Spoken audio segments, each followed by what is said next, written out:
Hey, beloved, welcome to another chapter of the book of Sean. People, it's good to see you. How y'all doing? So listen, I'm recovering from food poisoning. So if I seem a little off today, it's because I'm recovering from food poisoning. It's been quite a 48 hours for me. Are y'all praying for me? I need all the prayers. We talk about the praying saints. Y'all have a prayer meeting for me right now. Just hold hands virtually and start praying for Dr. Sean. Because, woo, your boy's been through it. But I could not show up today because I knew you would be here. And so here we are. I got a great show for you tonight. My brother Derek is here. I can't wait to talk to him, okay? Because he has an interesting story about finding love. Love is never easy to find, people. I don't care who you are. I don't care what kind of love I don't care who you love. It's not easy to find, okay? You could be gay, straight, trans, cis. I don't care what you are. Rich, poor, black, white, Asian, polka dot. Love is hard to find. Love will make you feel like you got food poisoning. I'm going to be referring to food poisoning all night, just so you know. It's going to come up in everything I do tonight. But I can't wait to talk to him because he's had a very interesting journey with it. I'm hoping tonight to inspire him, to encourage him, but also to get him to think about a few things, okay? Because that's part of what I do. I try to get people to think about some things differently. But I can already tell he's a good man, good brother. I'm looking forward to his journey. I'm looking forward to doing some Ask Dr. Sean, and I'm always looking forward to doing headlines, people. So how about we get into it? Hiley's back. Play the bumper, Hiley.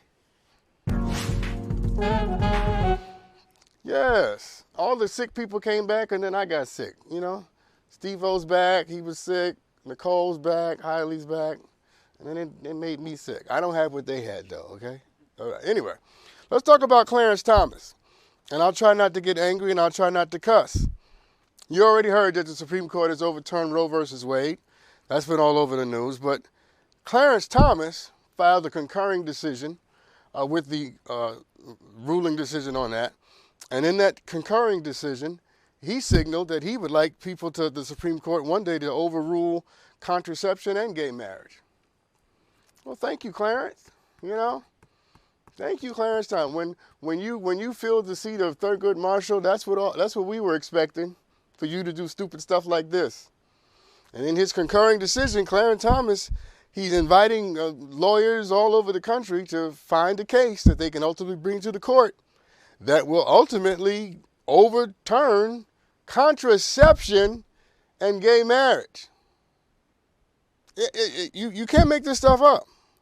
So what's funny about this, though, you listening? What's funny about this is that the same basis that the Supreme Court used to say that there is no constitutional right to an abortion is also the basis that the court used to approve contraception, to approve gay marriage, and, wait for it, to legalize and approve interracial marriage.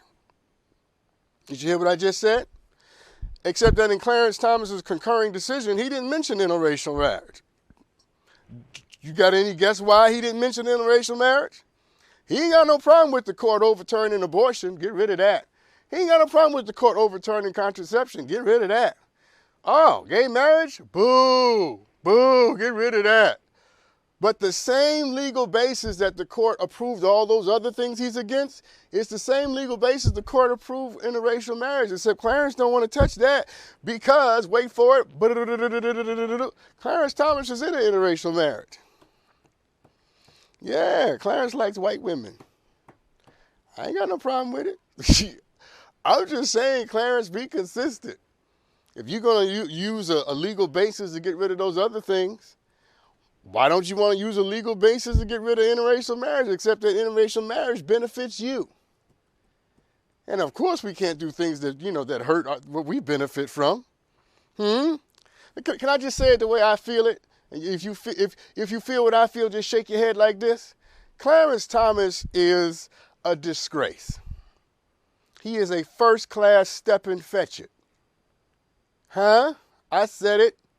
He's a first-class steppin' fetch-it.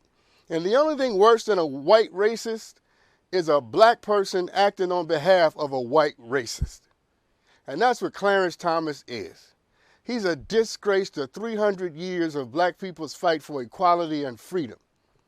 He is adverse to everything that we stand for that makes us a proud, noble people. Huh? I mean, loving black people is hard, but loving some black people is even harder than that. Loving human beings is hard, just so we're clear. You follow what I'm saying? But loving some people, like Clarence Thomas, is the hardest thing you ever do in your life. Clarence Thomas tests my Christianity. He really does. He tests my salvation. You follow? Because I try not to condemn people, but he brings me right up to the line.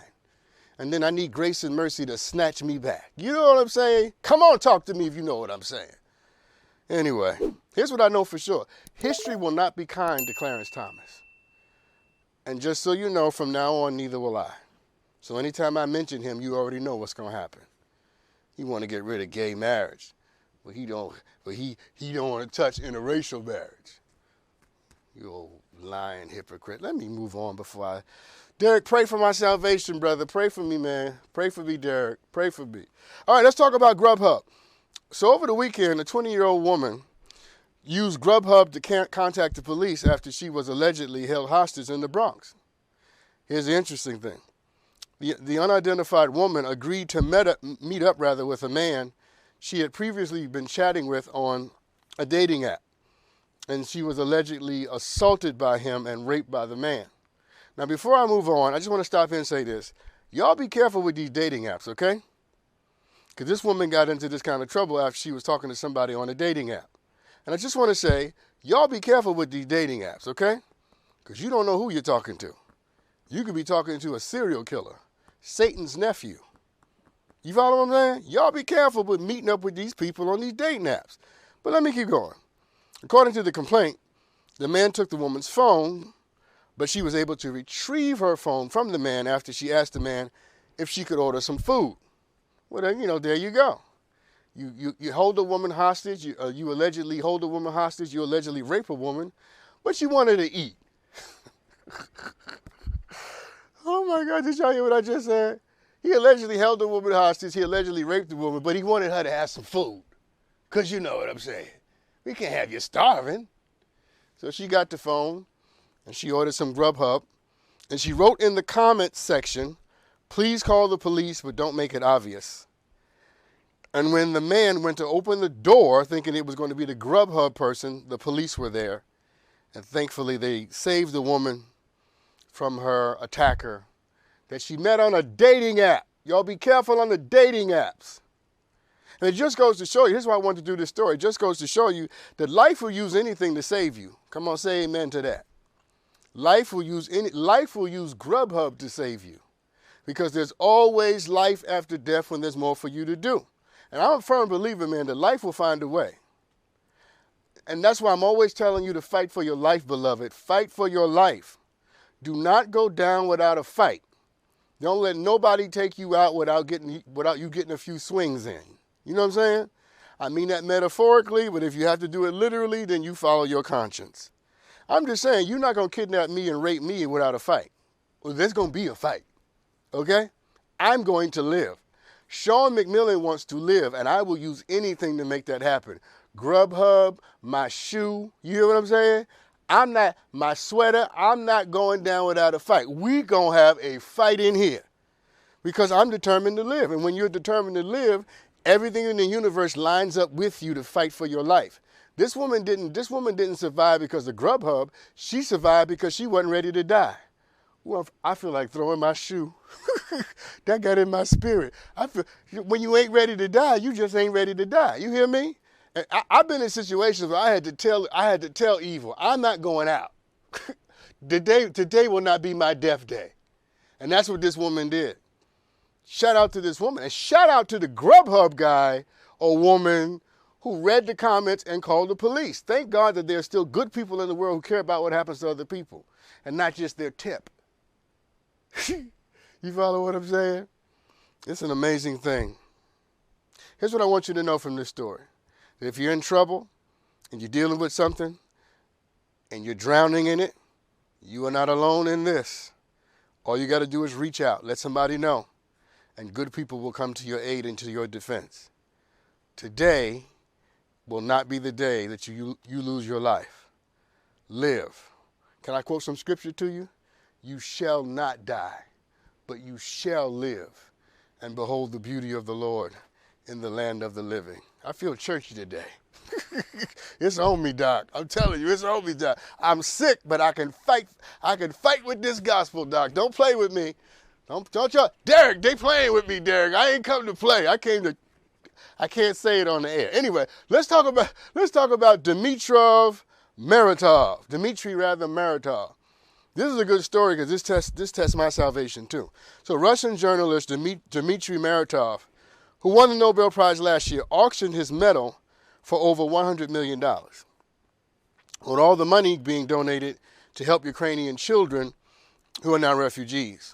So all the money he raised from the auction will go to the United Nations Child Humanitarian Fund in response to Ukrainian refugee children. And since February, you should know that over 5 million refugees from the Ukraine has been displaced all over Europe. And let me just say, I'm going to be honest, right? I'm going to be 100% transparent. Let me just say that Dmitry Maritov is a better man than me. I'm just going to raise my hand and admit it. Dmitry Maritov is a better man than me. Do you know why? If I won the Nobel Prize, you couldn't get that thing out of my cold, dead hand. I know that sounds horrible, but y'all know I tell the truth. If I want to know, I don't care how many refugees there were. I'm keeping my Nobel Prize. Dmitry was like, look, I'm going to be a better man than Sean McMillan. And he auctioned his prize. I'm not giving up my Nobel Prize. The devil is a lie. But I love this story because it shows me that there are still principled people in the world who care more about people than prizes. You know? I told y'all Dmitry was a better man than me. He cares more about people than he does prizes. I want a Nobel Prize so bad that I dream about it sometimes. It would be hard for me to get rid of my Nobel Prize. I'm just telling you, it would be so hard. Oh, Jesus would have to come down and sit on the edge of my bed and be like, Sean, you know you ain't right? That's what would have to happen. But anyway, with all the craziness going on in the world, we need people who have a moral compass. We need people who are clear about what is right and what the greater good happens to be. But here's my question. You ready for this? Because you thought I was going to bare my soul and not make you have to bare yours. You forgot what show you were watching, huh? Here's my question for you. What would you be willing to give up to help people you don't know? Huh? What precious thing that you have would you be willing to give up to help people you don't know? Because that's what makes this story so interesting. Mr. Maritov doesn't know any of these people, and yet he was willing to give up his Nobel Prize to help them. So here's my question. What would you be willing to sacrifice that's precious to you so that something sacred can happen in somebody else's life? Because sometimes you have to be willing to give up something important in order to have something significant. And how willing would you be willing to do that for people you never met and don't know? It's one thing to sacrifice your Nobel Prize for people that you know. It's another thing to sacrifice your Nobel Prize for people you ain't never met. And what I want to know, since I've been honest the whole show, what would you be willing to give up to help people you don't know? You see, nothing special can be had or happened without sacrificing something even more special than that.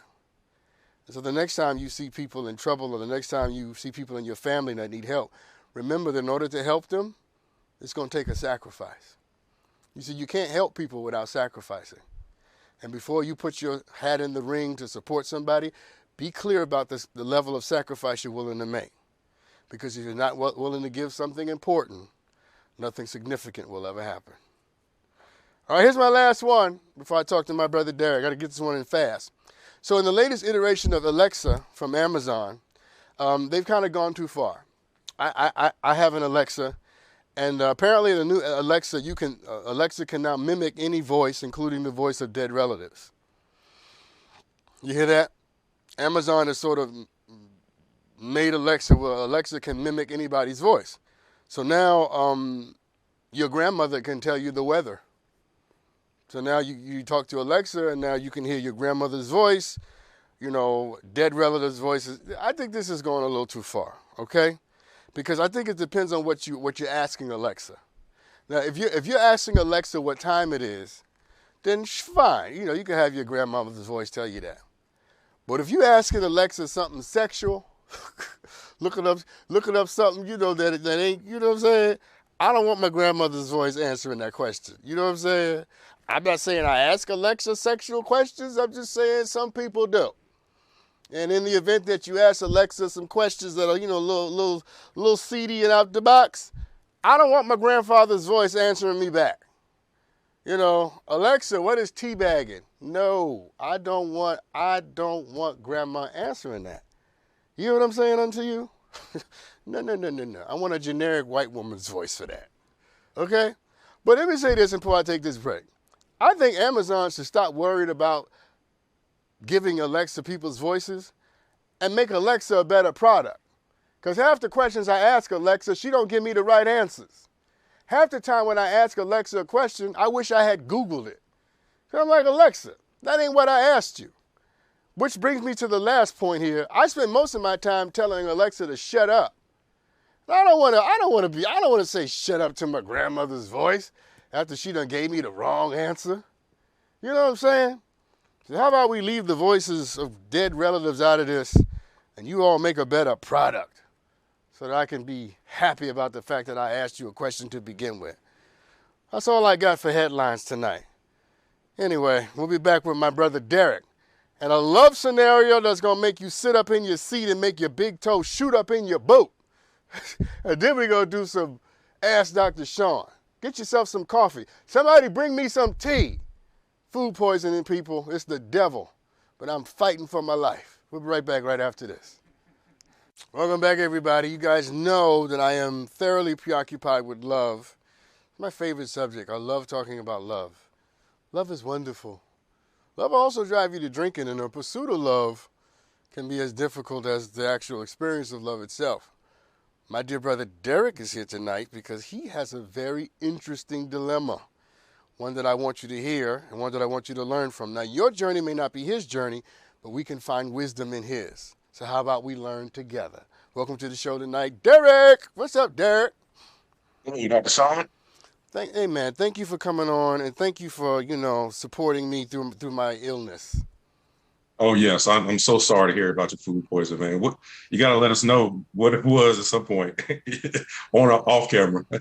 Yeah, I So can't we can tell stay you. away from I can't tell you on camera, but I'll tell you off. Okay, I promise to tell you off. it. So let's get into it, all right? Let's get into it because I think people are going to be shocked and amazed because you break many stereotypes, and that's why I'm excited that you're here tonight. So I'm going to ask you a question, and then I'm going to ask you a follow-up question that's going to blow people's mind because they just heard you speak, they see you on camera, right? And so let's get into it. You identify as masculine, right? I do. We'll talk about why that's the case in a second, but tell me what that means when you say you identify as masculine. Well, I mean, I guess, society is the one who labels us, right? But when I think about machismo, men, as far as, growing up, looking at superheroes and, having all the muscles and all that type of stuff and being able to save the world, I've identified that as being like more of a masculine type of individual, male per se. Okay. Now here's the reason why that's interesting, because you are also a member of the LGBTQ community. Is that right? Yes. Yes, and that's the part that's the part where people watching right now, a few people fell out their chairs, some people dropped their drinks, right? Some people dropped their weed on their laps. They were smoking, and now they got weed all over their lap because you are not stereotypically, right? Someone looked at you or heard you talk. They would not stereotypically rather identify you as a member of the gay community. So when I say that, is that something you've heard before? Yeah, oftentimes. I mean, if you will, to equate it kind of to the culturalism it's kind of like passing as straight as people might identify as it. And I don't do it intentionally. I am just who I am. I'm Derek. I think I'm a walking contradiction. I always tell people I'm black, I'm gay, I'm Christian, I'm a Democrat. I have some Republican views. Probably identify more as an independent.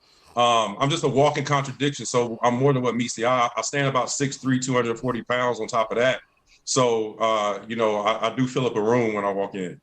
Yeah, and what I love about you is that you defy common conceptions, and you remind us, and this is true for straight folks too, that gay folks come in many stripes and colors and sizes and hues and affectations, right? There is no one way to be gay. There's no one way to be straight. There's no one way to be black. There's no one way to be male.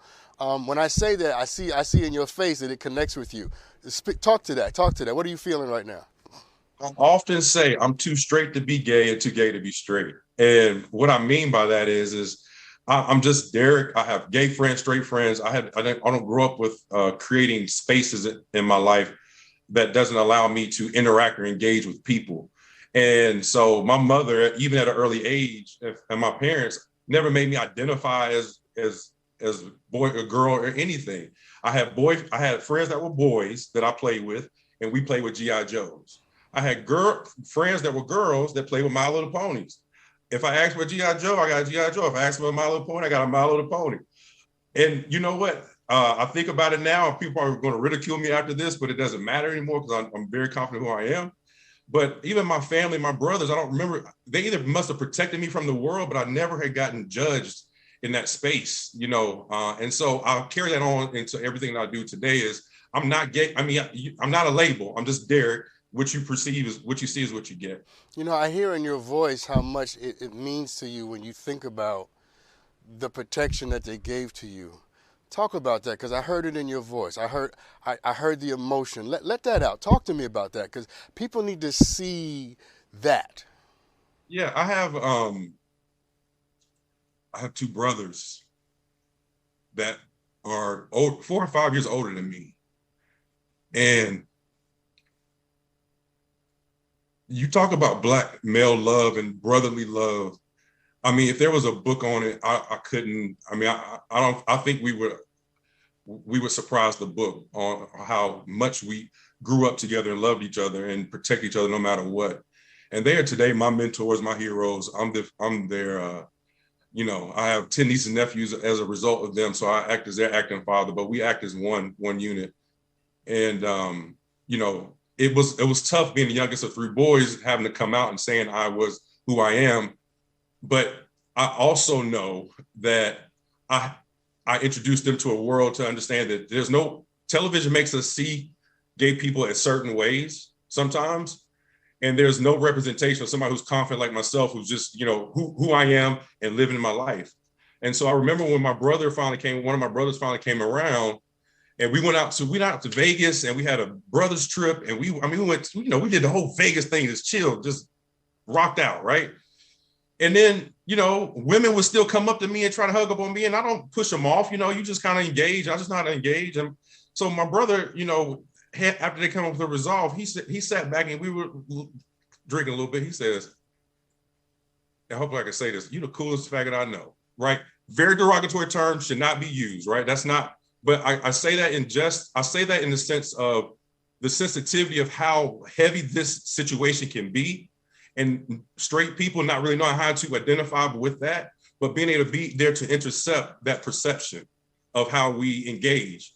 And I was able to show them that I'm not what you see on TV, which is not bad. If somebody identifies with putting on heels and being more like a woman, that's fine. If I choose to be this person who I am today, that's who I am, and I just want to make sure people understand that people like me do exist in that space. Well, I think that's important to say, that you're not on tonight saying that's a feminine gay man. Is anything wrong with that? That being a femme, there's nothing wrong with that, right? Nothing at all. There's nothing at all how people identify. Everybody has a. It's just not you. It's just not you. It's just not me. Right. I got. So you mentioned women, so I want to ask you this: Have you ever dated women? Oh yes, yeah. I passed it straight for most of my teenage and up to mid 20s. So yes, I had a girlfriend in high school, college. And then I came to a point where when I came out to my family, I dated I came out as bisexual because it was kind of like a transition. Like even in 2005, just to say you were gay was going to be like overwhelming. So I was like, well, I'm bisexual, which I was. And so I still dated women, but I would tell the women because I also wanted to, I believe truth breeds truth. And in that space, I talked a lot about making sure they knew who I was. And I didn't have any issues with that. You know, the women didn't have any issues. We dated, but then I ended up meeting at the time, I thought the man of my life, my man of my dreams. And, you know, me and him dated for 7.5 years. And we were engaged, proposed to me on the Eiffel Tower, you know, but we broke up 6 months before the wedding. So, you know, and I think that's where I kind of just transitioned and turned, you know, I said I'm gay at that point. Now we're gonna come back to that Eiffel Tower 6 months thing in a second, all right? Because we got to come back to that. But the two things I want to say to you prior to that. The first thing is this. I'm glad to hear that you told the women once you identified as bisexual that you told the women. I think that is so important. You know that we don't deceive people, and so shout out to you for that. Because I know there's a lot of women watching. You know, who go ahead. You want go ahead. I see you. I'm so sorry because this is so important because I have nieces. And I told my nieces this. I said, and this is one thing I encountered when I was dating black women before I came out was they would tell me, oh, it was DL time. If my dude was DL, my daddy would kick his ass. I'm sitting like, well, you don't really know, right? And so, of course, that don't make me comfortable to say it. And then there's times where then I did date a white girl at one point in time. And when I dated the white girl, it was easy to have a conversation with her about it, and we moved on from it. So that stifles sometimes the communication. But I told my nieces, I said, don't ever like just listen. Don't stir up your face if you hear somebody gay. Let them tell you, and then you decide if you want to be engaged in that situation. I said, I want you to know there's people out there like me who may not but they may not tell you, and I want you to be protected at all times. And I felt a need for that because they're black women. No, I agree with you. I think giving people the room to be honest encourages people to be honest with you. But I got one question for you before we take this break. And I feel like I can ask you this question, and I feel like it's going to be a very interesting answer. So you discovered sometime in high school or college, you said, how did you know, or when did you know you were gay? Don't know. I mean, it's a hard question because I just knew I had feelings at an early age. And I had some experiences. But I also knew that I was the youngest of three boys in this society of masculine men that I just had to play sports. And like, I knew I couldn't be with a guy. So, you know, so I forced myself to like women, you know. So it really is. I don't think Derek, hold on. When you said that, something came over your face. So to stay there for a second, knowing that you had to force yourself to like women, what is the feeling that's coming up when you say that? I mean, that was it feels heavy. It feels claustrophobic. It feels very restraining, and I just defy all. I defy all odds when it comes to overcoming boundaries like that. Like that doesn't make me feel comfortable when I have to be put in a box. But what I'm sensing tonight is that you even thinking back on that brings up emotion for you. Thinking back on that stage of your life brings up emotion for you. What emotion does it bring up for you thinking back at that stage of your life when you were not as free and as liberated as you are now? Confusion is the first word that come to mind. That's not emotion.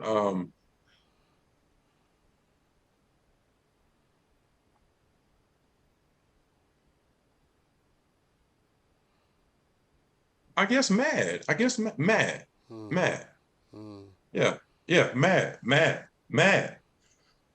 Because it wasn't until I was 25 that I was able to come out, and that's a quarter of my life gone. Right. So, and again, my family was very open and just allowed me to identify. I mean, be who I was. I didn't know about identifying as gay or straight at the time, but I just felt like the world, not my family, but the world made me feel like I had to be in these certain spaces as a black male. Yeah. Listen, I got to take this break. When we come back, I want to talk about the relationship you want to have now, and the one that you want to find, and I'm gonna think through your criteria for that, okay?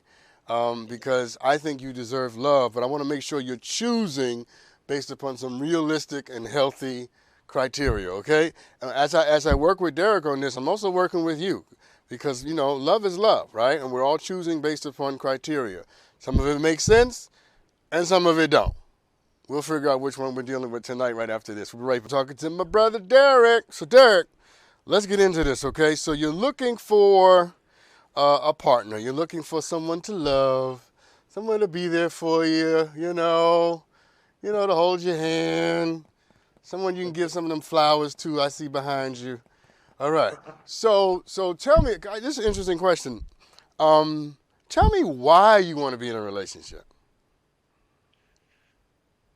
Um, I want to share this life with something. I want to build legacy. I think the harsh reality for me coming out and realizing, recognizing as being identified as a gay black male is the concept of family was something that I always cherished and wanted to have.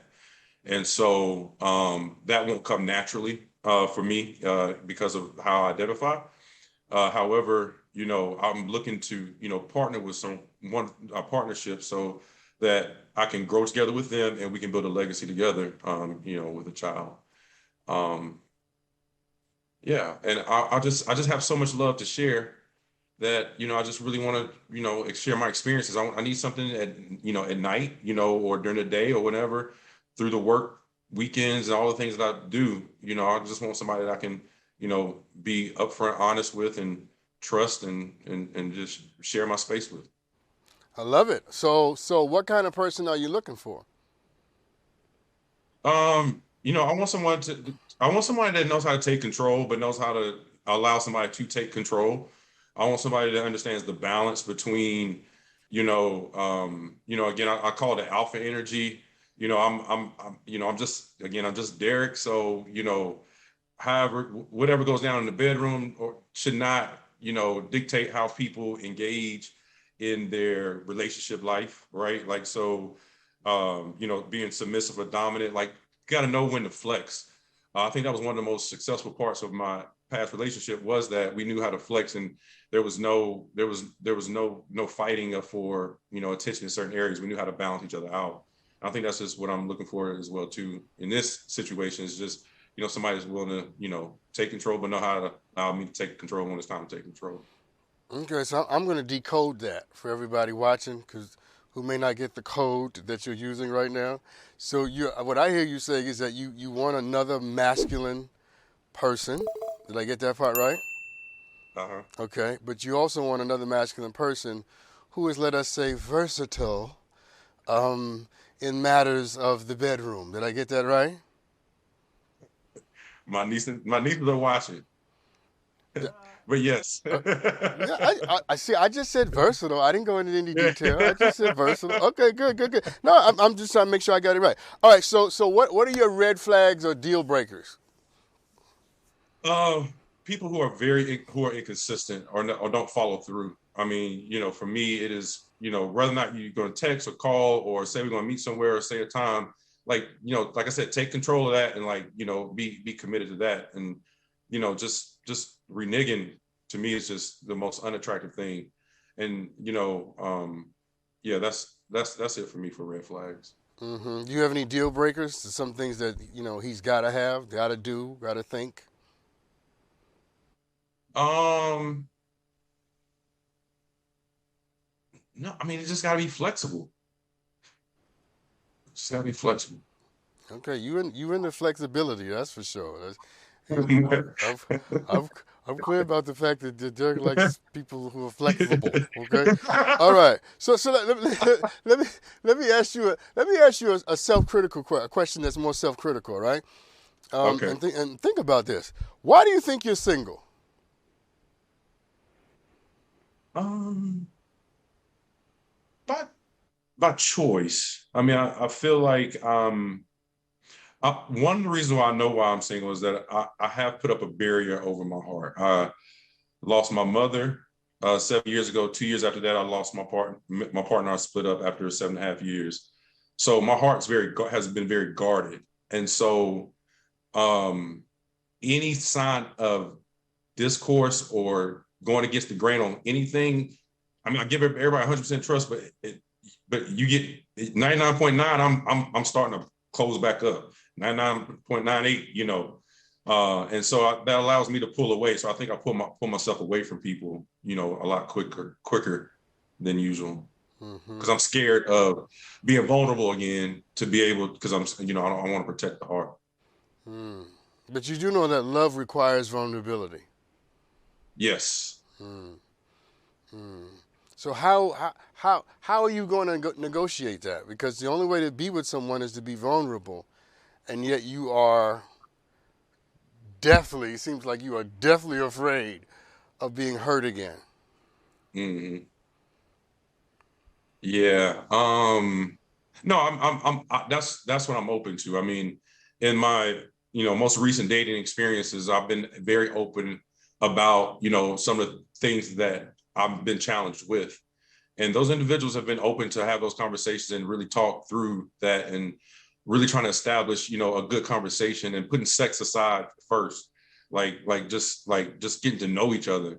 And I think, for me, that's been very important, because, a lot of times when you start having sex kind of just messes throw everything off the rocker, right? You can't take the emotion out of it at that point in time. So I've met some people that I've been able to have those vulnerable conversations with, and being open and honest about how I feel. And, again, as I told earlier, truth breeds truth. And I start hearing, what other people's hesitations are, and then that's when you start trying to, that sauce starts being made around trying to mix, see if this is a good mix or not. Listen, I'm out of time, but I do have some advice for you. And I think the way you negotiate or navigate your way through being vulnerable and also wanting to protect yourself is you go back to how this conversation between you and I started. You are a man. You are strong. And you are masculine. And you need to trust who you are, even as you are vulnerable. You exposing yourself and allowing someone in, if they do something to hurt you, you are strong enough, you are man enough to overcome it. There's nothing that someone can do to you that you can't heal from. There's nothing someone can say to you that you can't completely soar beyond. I think the way you negotiate this is that you trust who you are, and that you are reminded that you don't need to protect yourself. You don't need to defend yourself against something that you have the strength enough to overcome. The Apostle Paul puts it this way: for we are more than conquerors. That's what you are. You're more than a conqueror. And I think the way you handle it is you open yourself up for love. You open yourself up to be vulnerable, to let people in. I love what you said tonight. Truth breeds truth. You tell people the truth, and they're more likely to tell you their truth. And if someone does something that violates, that hurts, then you say to yourself going forward, I've already climbed mountains. I've already survived valleys. I've come through storms. I've come through the rain. And if I can handle that, I can handle this little thing you just tried to do. Trust yourself and let love in. You got that? 100. Yeah. Yeah. Sure. Yeah. When I said that, yeah, you felt that. Did you feel that? I did. No, it's I haven't given myself that permission. And so I pray tonight that you begin to do that, and that whatever you just felt, that you summon that feeling and remember that feeling going forward. I can handle anything you throw at me. If you work out, I can handle it. And if you don't work out, I've been there before, and I can handle this too. Yeah. Good stuff. All right, my work here is done, people. Thank you for coming on, Derek. Listen, man. No, wait, where's the man? I thought I was going to get a man out of this. No comment, Derek. Let's go. Highly go to the break right now. Welcome back, everybody. So, I'm praying for Derek. I'm praying that he will find the man of his dreams. But I'm also glad tonight to know that he is aware of what parts of him happen to be getting in the way. Because a lot of times when we're single, we're not single for no reason. We're not single because there's no good men or good women out there. You know how we like to say, there's nobody good out there. There are a lot of bad people out there, but there are a lot of good people out there too. A lot of the times there's parts of us getting in the way. And the moment we acknowledge that and work to fix that and learn how to move beyond that, that's when love happens. That's when people can actually come into our lives. So before you blame it on the rest of the world, although in some part the rest of the world may be culpable for your singleness, I invite you to look at yourself and to say, what parts of me, what am I doing that keeps me in a position I don't want to be in? For him, for Derek, it was fear of vulnerability. I don't know what it is for you, but I'm sure it's something. And the moment you address it, the sooner you'll be all caught up in love. All right, let's do some Ask Dr. Sean. Play the bumper, Hiley. You guys always send me wonderful videos, interesting videos too. And this one is no different. Let's take a look at it. Hi, Dr. Sean. My name is Alexis, and I need your advice. I have a friend who is continuously being cheated on. What type of information would you give me to give to her? To respect herself, to love herself, to believe that she's better than someone who is continually cheating on her, to ask herself, why is that okay? Why is it okay for you to allow someone to disrespect you without any regard to what it's doing to you? The advice that you can give to your friend is that if he's not going to love you, then it's your job to do it. If he's not going to respect you, then that's your job. And you can't blame him for what you keep giving him permission to do. The first time somebody does something, shame on them.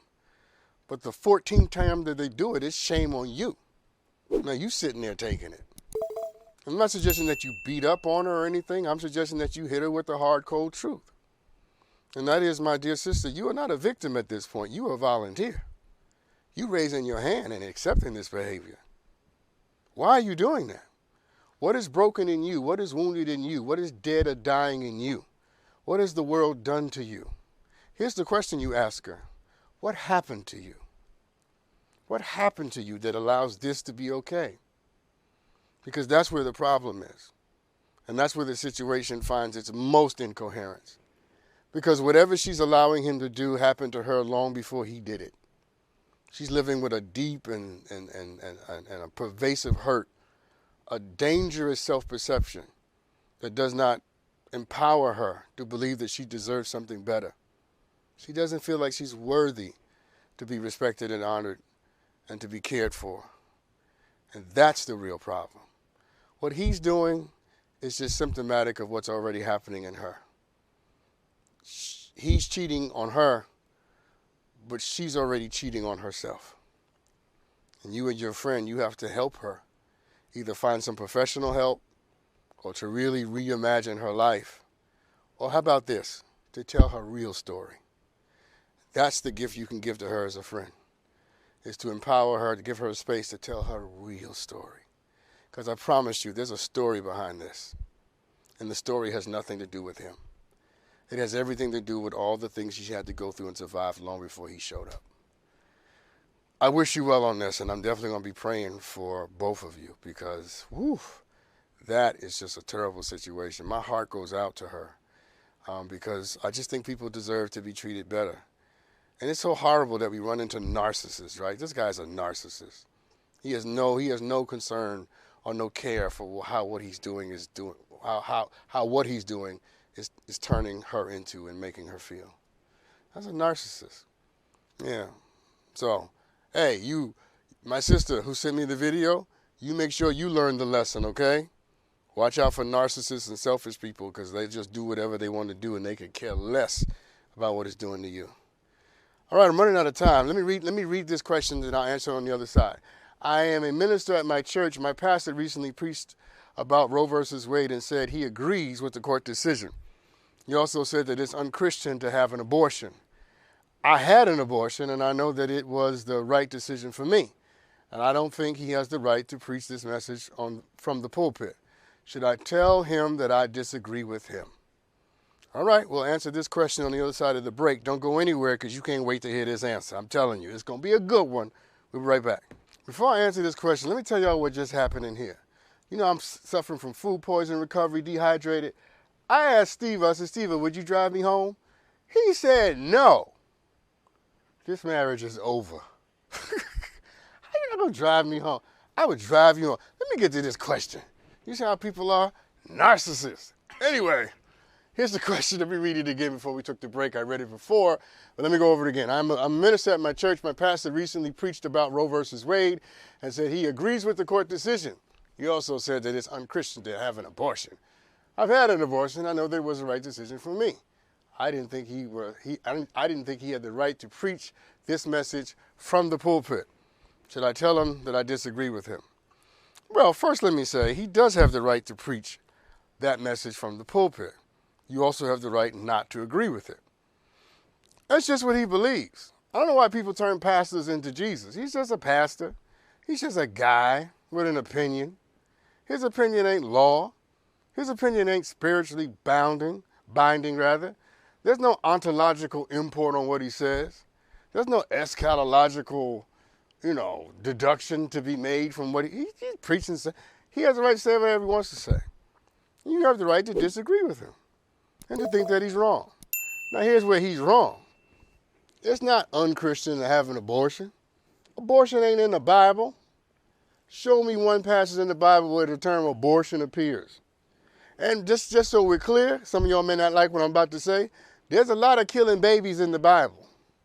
In fact, since some of y'all want to act funny, go back and read 1 Samuel, where King Saul lost the crown to David because he didn't kill children. You didn't see that coming, did you? Killing babies is in biblical narrative. And a king lost his crown because he was supposed to kill everything in the country, women and children, and Saul wouldn't do it.